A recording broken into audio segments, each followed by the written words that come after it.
to the bold analysis. Today, I want to talk straight to Raila Odinga secretariat.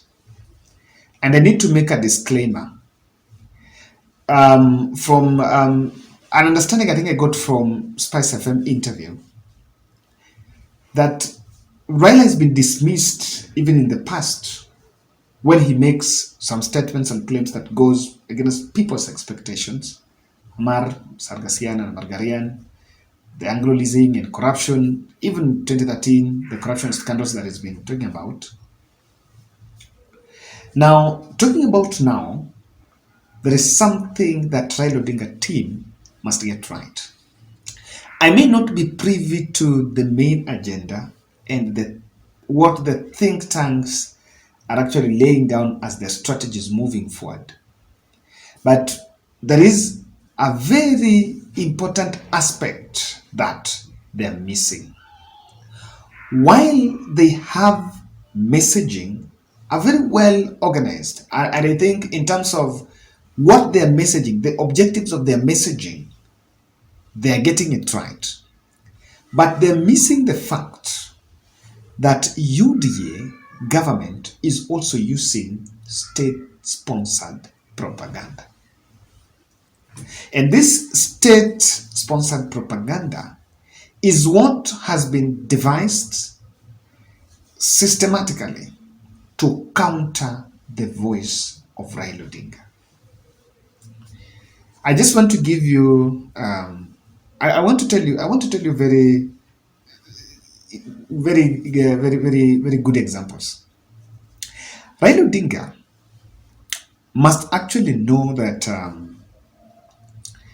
the people he's dealing with, President Ruto and the UDA team, are fellows who successfully lied and peddled propaganda in Mount Kenya that Uhuru Kenyatta abandoned the region to take development projects to Nyanza in the guise of a handshake. Raila must know that the UDA successfully hoodwinked Mama Mbogas and lied to them that they are going to form government together. And gullible voters fell for that trap. And there is no problem. I'm not saying it is wrong because that is what politics is. Politics is a bit of propaganda and lies and that and this. So UDA went postured before women that were supposedly business people and business women and mama mbogas and boda people, and postured before them as hustlers like them. And quite a number of them voted for them. So, and I think that's what Raila may not see. What am I talking about? The state has sponsored a very well-coordinated propaganda against Raila. When Raila was in Jacaranda, let's start with Kamkunji. Immediately after Kamkunji, Nairobi County MCS called a press briefing and said that Sakaja sponsored Jacaranda rally. That was to settle matters Jacaranda. The same thing, the day before that, President was in Kirinyaga with the UDA team. And they said that Uhuru is sponsoring those propagandas, those rallies, to stop the president from implementing from implementing the tea reforms. Same to Jacaranda. When Raila spoke about the taxes that are affecting the prices of goods in this country, those are the taxes that Raila spoke about. Actually, asiposema ile zakayo kutoza ushuru. He spoke about it in that rally. And the next morning, President UDA team woke up with a 1963 document to tell us about Uhuru Kenyatta sponsoring rallies so that he doesn't pay taxes. Even someone who did not go to school will look at him there and say, what is the correlation? You can't see the correlation. Sometimes you wonder what's going on. And that is the art of politics. That is the art of politics. When Raila is busy talking about electoral sanity, the state is sponsoring propaganda against profiling financiers of those rallies. So the discussion is no longer about what is in that rally, the turnout, Raila Odinga messaging, but they're talking about finances. And let me tell you, you will blame UDA, but give it to them. You know, they know very well that in Mount Kenya, the people who will not support William Uhuru Kenyatta, and they campaigned on the platform of hustlers versus dynasties. So they invoked a very big name, Moi family, Kenyatta family. And when you bring Moi family and Kenyatta family, say that these people have not been paying taxes. Well, at the campaign trail, you had told your voters that they were the problem that this country was having. They successfully ran with that propaganda.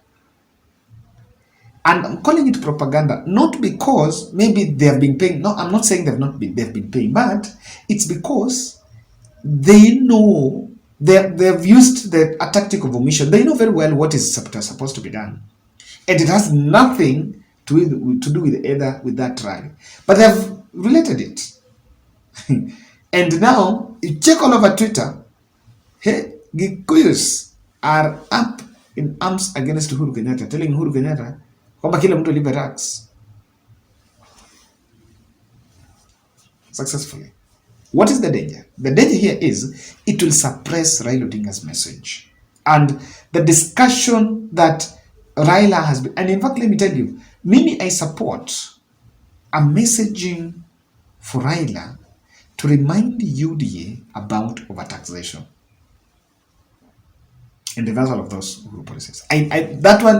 That is one message that I support Raila on. On others, I have my personal reservations. But on overtaxation, I supported on that. So that message needs to be sustained, but not sustained. So I want to tell you, quick fixes. Very few things that Raila should just do. I wish someone is within the think tanks so that doesn't need a budget. You just need to quick fix this and you sustain it. Kindly subscribe and click the notification bell and also like our video. Raila Odinga should activate his secretariat so that they will give clarifications through alternative messaging apart from the rallies. Last week, after I was following after last week Kamkunji rally, the other meetings were the meetings with some youth and women at Jaramogi Oginga Odinga place auditorium, and I think I did not see a press briefing by any. But remember, then as we talk, there is an ODM MCA that was arrested recently. I only saw Nairobi MCAs calling some low-key press conference. There are a lot of things that are going to happen, and even Gaucho and Nuru Kanga were arrested. Of course, they were released, but there is no communication. They need to activate that secretariat so that they can also give clarifications. That MCA who was arrested, I know he said something that even me did support. Yes, and I will not want to share it here because that will be amplifying that message. That's why I can't share that clip here. It's not a message to be amplified. So, when you have that secretariat, you will be giving clarifications. Okay, ameshikwa nini? What is your position? Kina Gaucho ameshikwa nini? What is your position? When you do that, and I'm saying alternative because everything that is said in a rally is normally seen as a political statement. Raila have the clout of the media, as the clout of the newspaper guys. They're just waiting for what he says to splash in the newspaper headlines. So he can run with this. He knows very well that. And as you can get what gazeti, when they struggle sana to fix Raila's name and photo, hapo kwa headline ndio hiyo gazeti use. So you should take that if something happens, they can give clarification. For example, I'm even waiting on this one about tax and Uhuru Kenyatta. It's not coming to defend Uhuru Kenyatta. They should come up, give a press briefing, and tell this country about the taxes we are talking about and what Uhuru needs to do, or what Ruto needs to do to deal with Uhuru Kenyatta, if that is his business. It's in law. You just recall that gazettement and people, they start paying taxes from there, if that is your business. Then the second thing is this. Have you been listening to panelists who go to our TV screens as pro-Azimio? They're totally not in touch with what Raila is saying. And they find themselves in the, they're not acquainted with the Raila agenda. So if this thing is to be sustained, the Raila agenda needs to be mainstreamed in the media.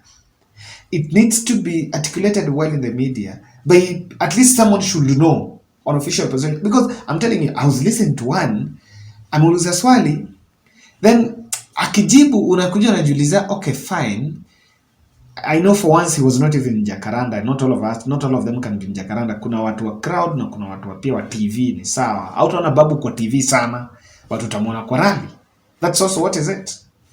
But hata mtu alienda rally na mtu alienda TV, when all of them are talking and they're commenting about the same thing, there should be some conformity.